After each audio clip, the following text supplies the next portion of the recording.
So, in 2017, someone asked me if I wanted to give a TEDx talk, and I said yes.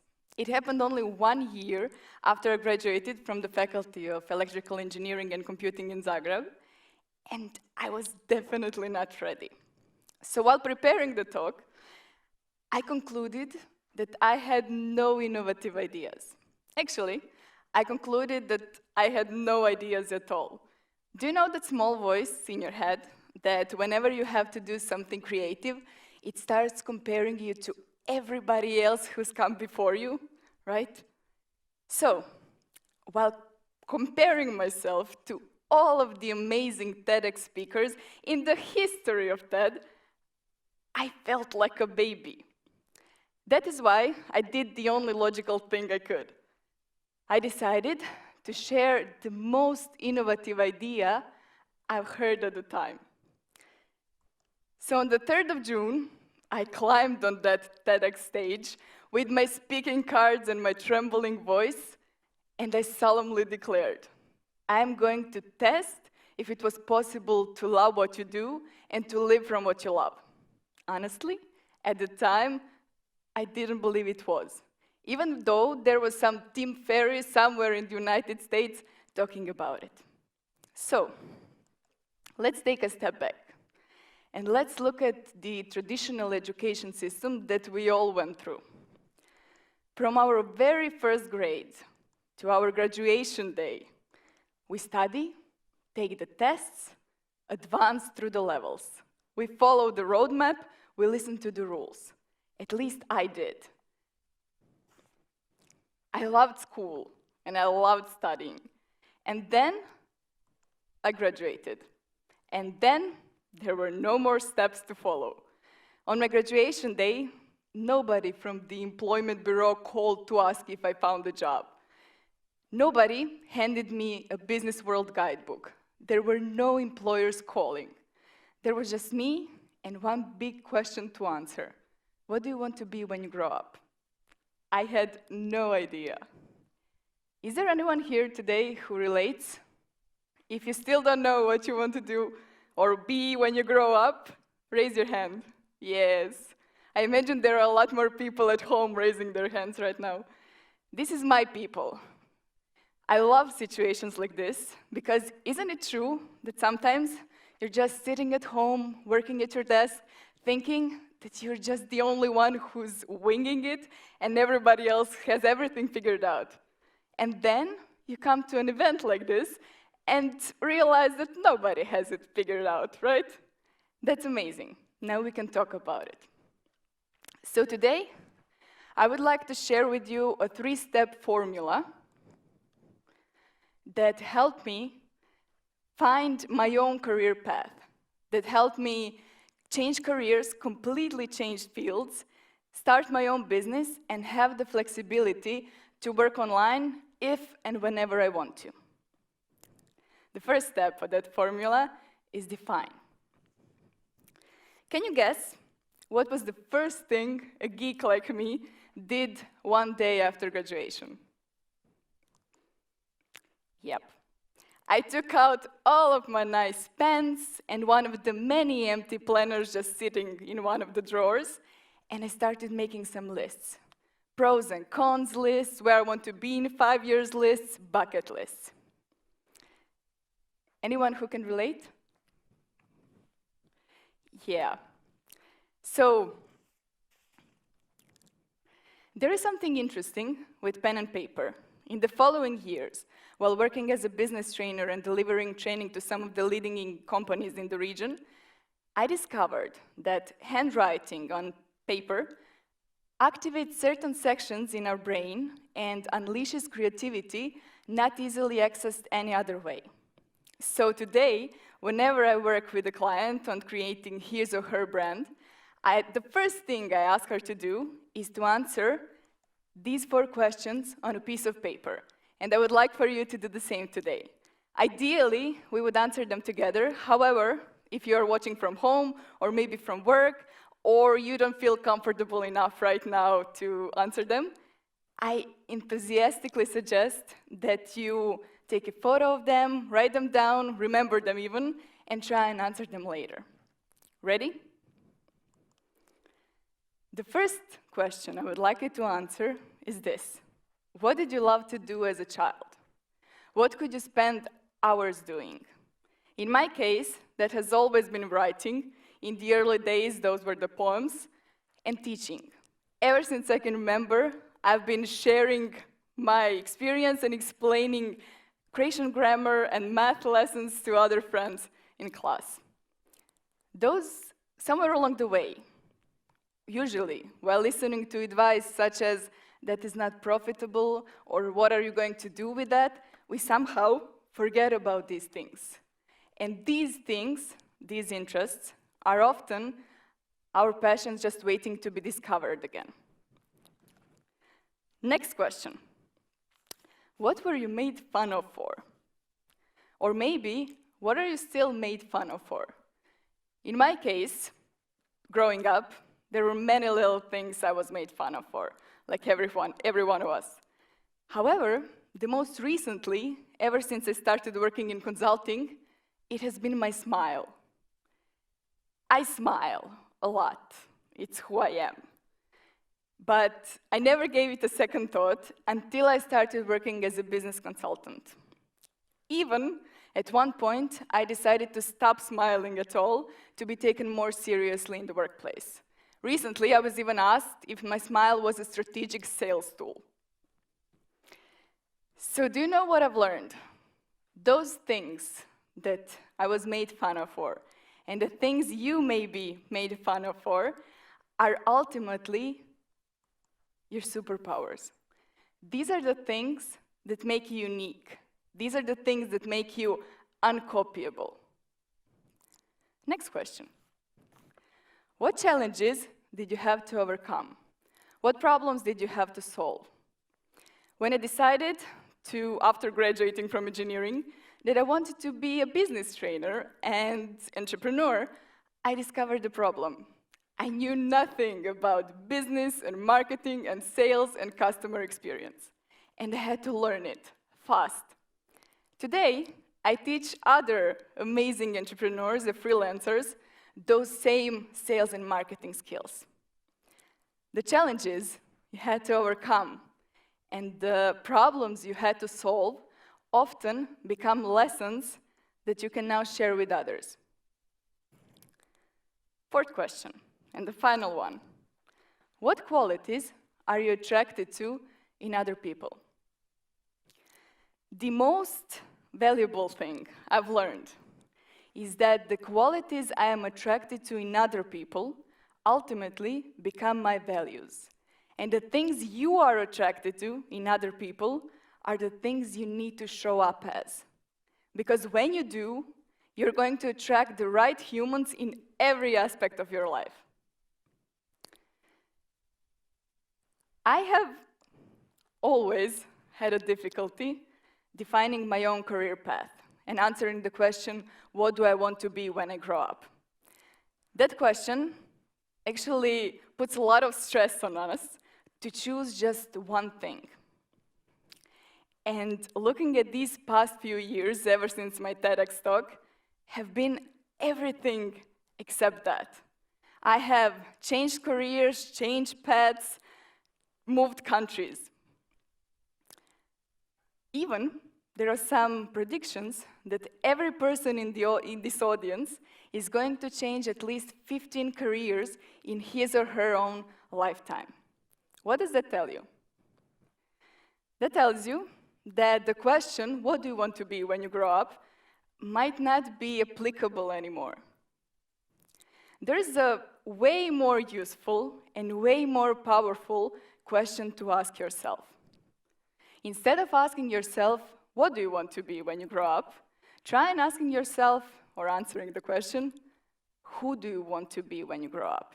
What kind of person do you want to be in this world? What type of energy do you want to bring to everything that you do? I suggest that I invite you to really think about this question. Do you want to be fun and compassionate, curious and always learning? What are those values that are really important to you?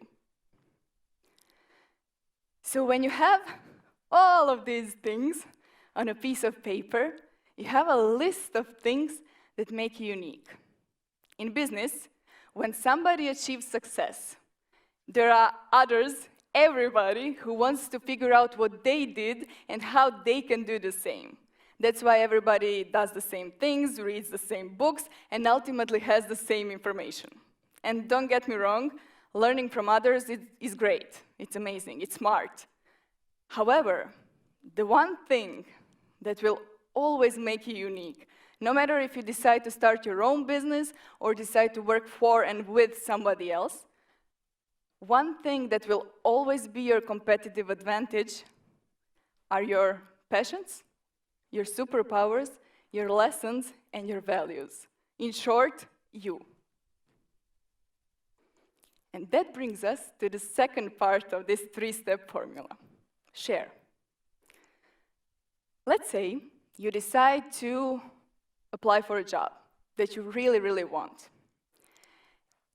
Career Builder says that your potential employer, among other 70% of employers, might probably research you using social media networks during the hiring process. On the other hand, let's say you decide to start a business, or you already have a business and sell services and products. KPMG says that 55% of people, customers, are going to research recommendations and reviews online before making a purchase. How many of you research a hotel or a restaurant before making a reservation or entering? And those percentages are only going to grow. What does that tell you?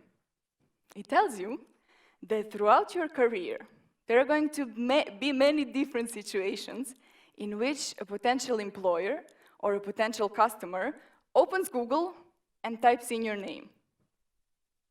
So what happens when somebody Googles you? After doing a bunch of research on this topic, one thing is abundantly clear, and the topic that people in business like to call search engine optimization. The thing that is clear is that you cannot remove things from the internet, at least not easily. You cannot decide what doesn't show up, but you do have some say in what does. So, when you Google yourself, what happens? The problem is this. Recent study done by MIT says that the average person spends 24 hours online, which makes for about 21% of our waking hours, which is 1/5 of our lives. However, if you would do a side-by-side comparison of the real portrait and your online portrait, they would hardly look alike, right? The problem is that online, we are represented by a bunch of unconnected links, such as Facebook status that you wrote in high school or Instagram photo that you uploaded 2 months ago. What emerges isn't the picture of the real you, but a bunch of different pieces that might not even resemble you at all. If you would have Googled my name 5 years ago, this is what you would have seen. If I showed you this information right now, would you hire me as a business trainer? Probably not, right? Because while looking at this information, you wouldn't even know that I loved business training, let alone that I'm good at it. So when someone Googles you, they are looking for the real you, and you have the opportunity to create the biggest, brightest, realest billboard on the internet that is going to be the first thing they see when they type in your name. It can be your website or a profile on social media pages. You can write blog posts, make videos, take photos, record podcasts. Choose the medium that comes the most natural to you and start sharing with us the things you love, the things you're good at, the values you live by that are important to you, and the lessons you've learned. And let me tell you this, the best jobs I had and the best projects I ever worked on were never listed online. I got the opportunity to work and participate in those things just because someone read the blog post I wrote or read the newsletter I sent. The quote that summarizes this second step perfectly is this one. We are the CEOs of our own companies, me.inc. To be in business today, our most important job is to be head marketer for the brand called you. No matter if you are an entrepreneur or work for someone else. And that brings us to the third step of this three-step formula.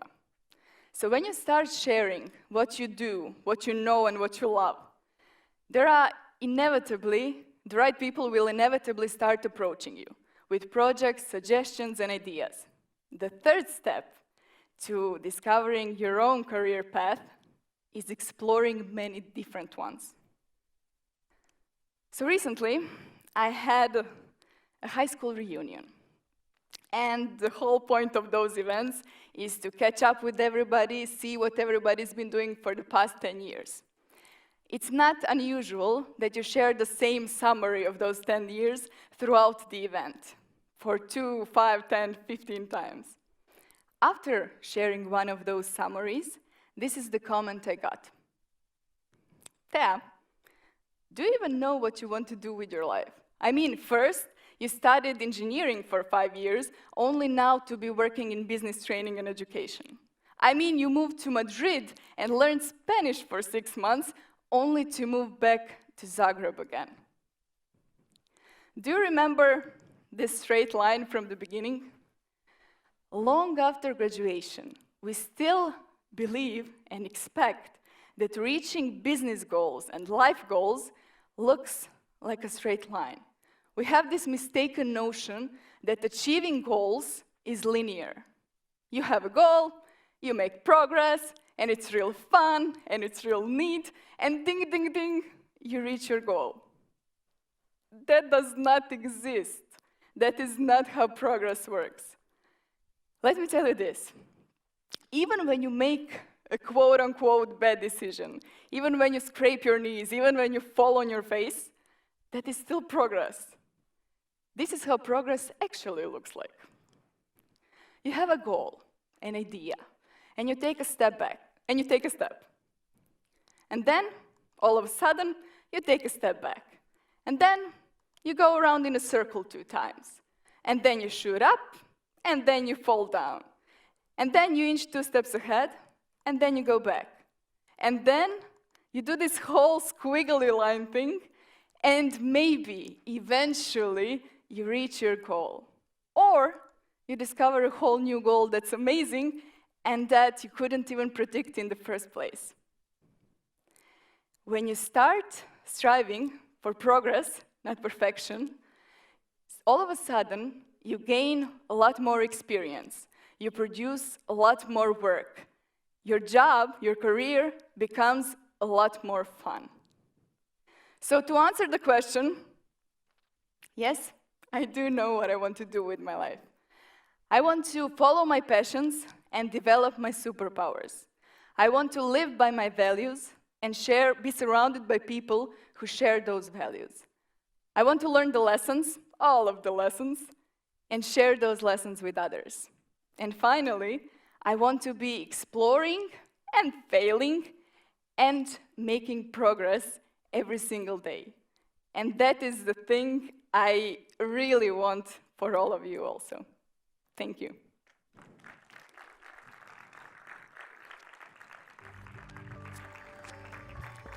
So if you're anything like me, just to add, and you like the 4 activities questions from the beginning, and you speak Croatian, on this link you're going to find 7 additional activities that may help you come a step closer to the career you want, or your own career path. Now I'm done. Gracias, gracias. Thank you so much. Thank you. Thank Ladies you. and gentlemen, Thea.